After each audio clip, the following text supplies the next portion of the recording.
Hello. This is how I'm going to present a lot of the data for this class.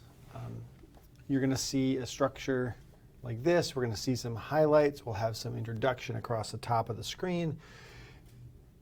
And this is how we're going to present a lot of the lecture material for this course. Now, it is imperative that you watch these videos, that you take notes while watching these videos. Treat this like a class.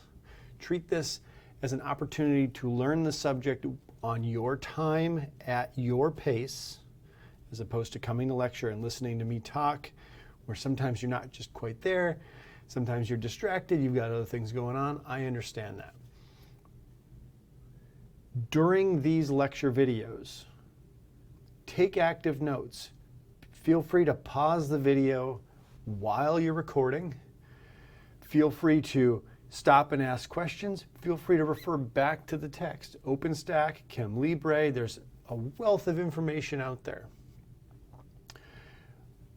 The information that we talk about on these videos will then be reassessed in class through in-class activities, through practice problems, through the opportunity for you to learn these things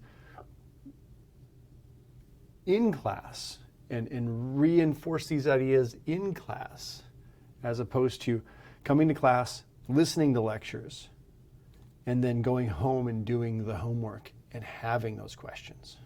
So if you watch these videos before coming to class, when you're in class, you can then have that time to ask those questions, have the time to work on those practice problems. That will develop the mastery for this course a lot better than not watching these videos until the day of the test, not coming to class and not doing the practice problems.